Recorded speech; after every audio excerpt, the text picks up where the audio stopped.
अस्सलाम वालेकुम नाज़रीन, मैं हूं सबी काज़मी, आपका होस्ट, और आप देख रहे हैं प्रोग्राम लाइव विद सबी Kazmi straight from Melbourne, Australia. नाज़रीन, पाकिस्तान का मतलब क्या? ला इलाहा इल्लल्लाह। ये मुल्क कलमे की बुनियाद पर बना, इसीलिए जिस शख्स ने इसके साथ नेक नीति से काम नहीं किया और अवामी ओहदा रखा, उसका इंजाम अच्छा नहीं हुआ। पाकिस्तान की तारीख में 11 सदूर आए। सबसे पहले सिकंदर मिर्ज़ा साहब थे, जो पाकिस्तान के 1956 में सदर बने। सिकंदर मिर्ज़ा साहब को गिरबान से पकड़कर ईवान सदर से निकाला गया। उनके बाद आगा मोहम्मद जया खान सदर बने, जो कहाँ वफात पाई, कहाँ ज़िंदगी गुजारी, किसी को कोई पता नहीं। उनके बाद सदर अयूब खान बने। जब अयूब खान ने अपने नवासे के मुंह से वो अल्फाज सुने जो पाकिस्तान की सड़कों पर अवाम कह रहे थे, तो वो इस्तीफ़ा देकर घर चले गए। उनके बाद फजल इलाही चौधरी साहब सदर बने। ईवान सदर की दीवारों पर उन दिनों कोई ईवान सदर से मुझे निकालो का नारा लिखता था। जब सिक्योरिटी वालों ने शख्स को पकड़ा तो वो कोई और नहीं, सदर पाकिस्तान फजल इलाही चौधरी साहब खुद थे। फजल इलाही चौधरी साहब के बाद जुल्फ़िकार अली भुट्टो साहब सदर बने, और सदर से फिर वज़ीर आज़म, और फिर वो फांसी के तख्ते तक जा पहुंचे। ज़ियाउल हक साहब ने जब इक़्तिदार संभाला तो बहावलपुर में एक ऐसे हादसे का शिकार हुए जिसका आज तक कोई पता नहीं। गुलाम इसहाक खान साहब पाकिस्तान के सदर बने, और फिर पार्लियामेंट और सेनेट में गो बाबा गो के नारे आज तक गूंजते हुए सुनाई देते हैं। गुलाम इसहाक खान साहब के बाद फारूक लगारी साहब सदर बने। 58(2)B का इस्तेमाल करके अपनी ही पार्टी की हुकूमत उन्होंने बरतरफ की और फारूकुल हक का खिताब पाया। रफीक तारड़ साहब एक रबड़ स्टैम्प सदर के तौर पर सामने आए।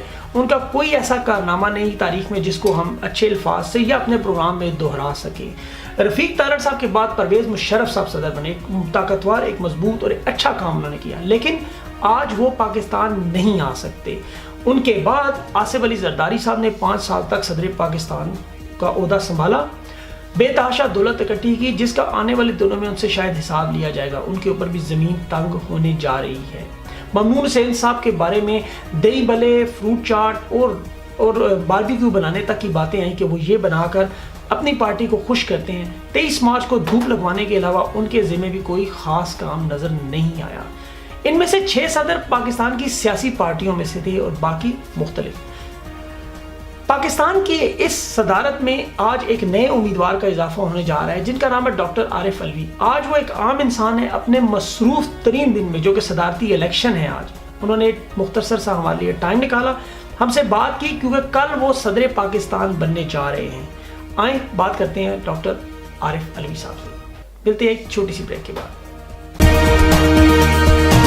अस्सलाम वालेकुम डॉक्टर साहब, कैसे हैं आप? डॉक्टर साहब, आपके नंबर तो पूरे हैं, फिर आज आप क्या सदर पाकिस्तान बन रहे हैं? अल्लाह मदद करेगा। अच्छा डॉक्टर साहब, मौलाना साहब की शोहरत पर तो बहुत से सवालात है, क्या आपकी फतह यकीनी है इन हालात में? फतह यकीनी है, शोहरत का अल्लाह जानता है, और आप पब्लिक जो कहेगी वही है। अच्छा डॉक्टर साहब, ओवरसीज पाकिस्तानी, खासतौर पर ऑस्ट्रेलियन पाकिस्तानियों की बहुत सी उम्मीदें कि आप सदर बनकर कोई बड़ा काम करेंगे। जिस तरह इमरान खान साहब ओवरसीज पाकिस्तानियों का अपनी तकरीरों में जिक्र करते रहे, तो क्या बड़ा काम करेंगे आप? जी किया तो है ना, एक बहुत बड़ा काम ऑलरेडी। ये 2010 से हम लगे हुए थे ओवरसीज पाकिस्तानी वोटिंग के लिए, जब से मैं सेक्रेटरी जनरल था पार्टी का। बहुत बड़ा काम है ये, अब इंशाल्लाह इम्प्लीमेंट हो रहा है। जी डॉक्टर साहब, एग्जिस्टिंग चैलेंजेस तो बेशक मौजूद हैं, लेकिन आपके पास बड़ा नया चैलेंज क्या होगा? पाकिस्तान के अंदर एग्जिस्टिंग बहुत सारे चैलेंजेस हैं, उन्हीं को हैंडल करेंगे। न्यू चैलेंजेस का तो होपफुली कोई इम्कान नहीं है। जो एग्जिस्टिंग है वही बहुत बुरे हैं। नहीं, जैसे आपके पास एड की सूरत में अमेरिका से ताल्लुकात, क्या ये बड़ा चैलेंज नहीं होगा? मेरे ख्याल से ये उनकी विजिट जो होने वाली है अभी जनरल पेट्रियस की, और उसके ऊपर देखते हैं, इसके सिलसिले में बात होगी।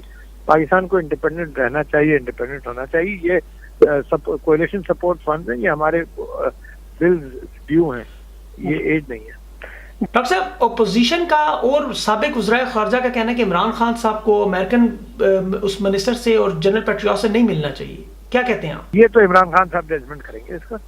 जी अच्छा, ये बताएं कि जैसे DPO जैसे तबादले और इस तरह के जो मसाइल सामने आए, सदर पाकिस्तान बनकर इनको हल करना आसान होगा? जी हाँ, इंशाअल्लाह बिल्कुल आसानी होगी इंशाअल्लाह। जी अच्छा डॉक्टर साहब, क्या आप सदर पाकिस्तान बनकर ममनून हुसैन बनेंगे या बदल जाएंगे, या आप आरिफ अलवी ही रहेंगे? इंसान तो बदलेगा नहीं ना। بدلنا نہیں چاہیے. کیسے بدلے گا؟ کیوں بدلے؟ الوی صاحب، آپ کو آسٹریلین اردو ٹی وی اور سبی کاظمی کی طرف سے صدر پاکستان بننے کی ایڈوانس مبارک. اللہ تعالیٰ آپ کو کامیاب کرے. انشاءاللہ. جی بہت شکریہ آپ کو، بہت شکریہ جی. ناظرین، آپ نے آج کا پروگرام دیکھا، آپ نے ڈاکٹر عارف الوی صاحب کی باتیں سنی. ناظرین، ڈاکٹر عارف الوی صاحب جو ہے دانتوں کے ماہر ہیں. اب دیکھنا یہ ہے کہ ان کے دانت دکھانے کے ہوں گے یا کھانے ہوں گے. ہماری طرف سے ان کو دلی مبارکباد کے ساتھ ساتھ یہ نیک خواہشات، لیکن ایک ذمہ داری ہے. اللہ تعالیٰ ان کو اس مشکل وقت میں، کیونکہ ایک مشکل وقت ہوگا ان کے لیے، اس آزمائش میں سے گزر کر صدر پاکستان بنا کر پھر پاکستان کے وہ تمام مسائل حل کرنے کی اللہ تعالیٰ ان کو ہمت عطا کرے. پروڈیوسر کمیل حیدر کے ساتھ سبی کاظمی کو اگلے ہفتے تک کے لیے اجازت دیں. خدا حافظ.